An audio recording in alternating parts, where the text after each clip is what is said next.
guys, balik lagi di channel kita Noasis Aquarium.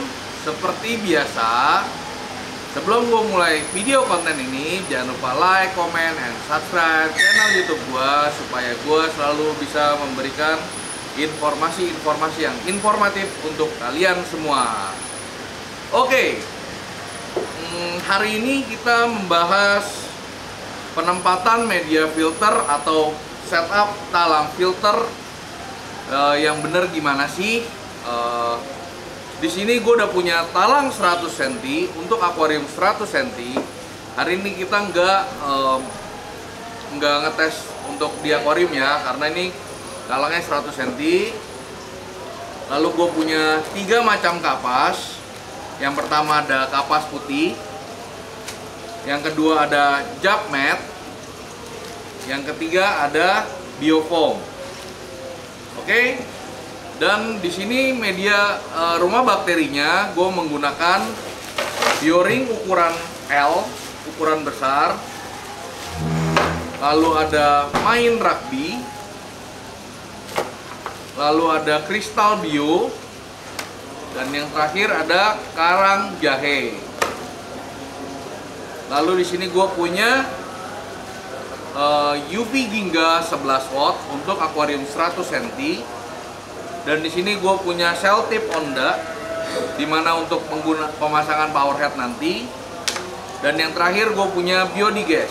Ini adalah probiotik atau bakteri starter untuk rumah bakteri. Oke, tanpa basa-basi lagi, gue akan buka talang filter ukuran 100 cm ini. Di sini dia mempunyai 1, 2, 3, dan 4 sekat untuk yang 100 cm. Kita buka ya guys, kita unboxing.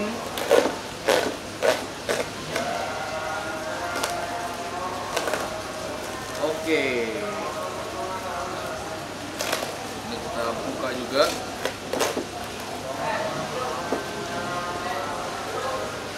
Untuk talang filter yang ada di Noasis akan mendapatkan tutup untuk UV ya guys.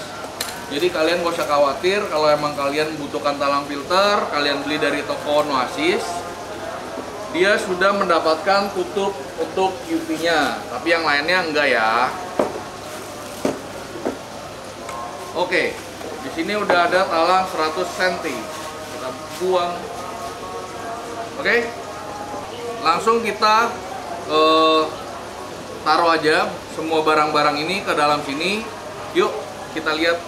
Oke, di sini ada 4 sekat. Yang pertama ini untuk filtrasi air awal, yang dimana dari power head atau dari mesin celup akan ke sini dulu, lalu dia ke sekatan kedua, sekatan ketiga, dan yang terakhir sekatan keempat. Dimana setelah sekatan keempat, air akan kembali ke akuarium kalian. Oke, yang pertama-tama untuk setting talang filter kita buka dulu ininya, lalu ininya juga kita buka dulu karena di bawahnya akan kita isi kapas-kapasan. Biasanya gua akan kasih kapas yang berwarna hitam atau namanya biofoam. Lalu kita tutup tempatnya. Nah, di sini opsional kalian bisa menggunakan jab mat. Kalian bisa menggunakan jab mat atau langsung bisa menggunakan kapas putih biasa. Seperti ini ya, guys. Nah, di sini nanti kita tinggal taruh aja begini. Lalu kita kunci lagi ya. Jangan lupa dikunci lagi supaya airnya tidak kemana-mana. Jadi nanti dari mesin di akuarium kalian atau power head kalian naik ke sini, dia akan mengalir ke sini dan disaring oleh kapas putih dahulu. Kemudian kotoran-kotoran yang lebih halus akan disaring oleh biofoam. Lalu kemudian setelah itu kita ambil bioring. Jangan lupa sebelum menggunakan semua media biologis ataupun mekanis, kalian harus cuci dulu ya guys. Cuci dulu karena kita nggak tahu ada debu atau ada bakteri apapun. Di sini kita sampel aja. Di sini ada bioring ukuran L. Kalian bisa jejerin di chamber kedua seperti ini. usahakan merata karena bioring ini harus terendam oleh air ya, atau harus dialiri oleh air biar lebih maksimal. Mau kalian tata ataupun enggak di kalian tata sama aja, tidak berefek apapun. Oke, seperti ini. Lalu di sini gue juga punya main rugby. Ini ukuran 200 gram ya, kurang lebih berisi 12 sampai 13 butir. Kita akan buka dulu. Main rugby ini kalian bisa campurin sama bioring seperti ini. Ingat, selalu dicuci sebelum dipakai.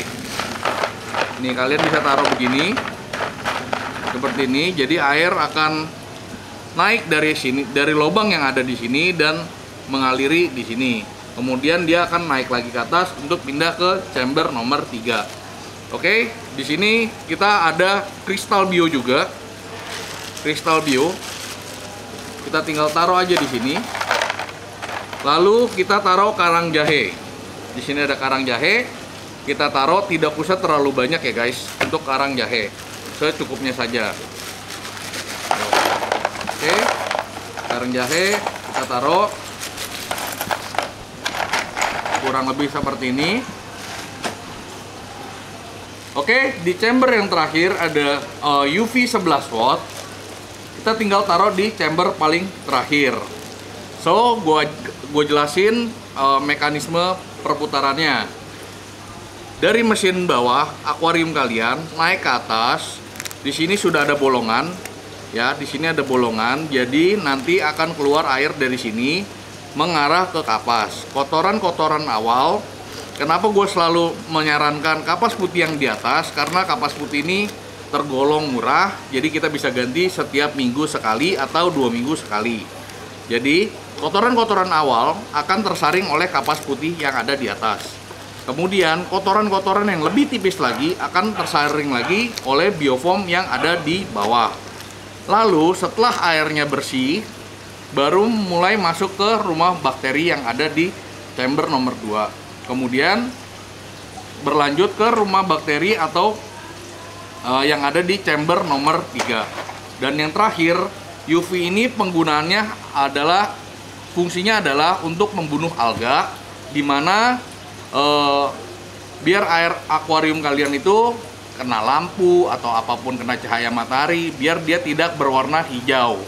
Lumut tidak bisa dihilangkan, tapi air selalu lebih jernih ya guys. Lalu kenapa Lalu kenapa Noasis selalu memberikan talang ini penutup UV, di mana cahaya UV itu tidak baik untuk manusia ataupun hewan. Jadi kita tutup lebih aman ya guys ya. Jadi tidak mengganggu mata kita atau mata hewan-hewan yang ada di dalam akuarium. Oke, setelah air dialiri oleh UV sudah dibersihkan, dia akan turun lagi kembali ke akuarium yang ada di bawah. Oke, di sini gue punya biodigas. Setelah kalian setting untuk filterasi kalian, di sini gue punya biodigas, di mana gunanya untuk bakteri starter, untuk air laut ataupun air tawar. Di sini kalian hanya menggunakan satu ini saja untuk akuarium kalian, supaya di mana rumah bakteri yang baru ini sudah berisi bakteri-bakteri baik dengan cepat. Kalau misalkan kalian tidak menggunakan bakteri starter, kalian membutuhkan waktu 2-3 minggu untuk menumbuhkan bakteri-bakteri baik yang ada di rumah bakteri. Oke guys, gimana menurut kalian untuk penjelasan konten kita minggu ini tentang cara filterasi talang akuarium kalian? Semoga informasi ini bermanfaat untuk kalian, dan jangan lupa share ke teman-teman kalian atau saudara kalian yang membutuhkan. Oke, kita jumpa lagi minggu depan. Bye bye.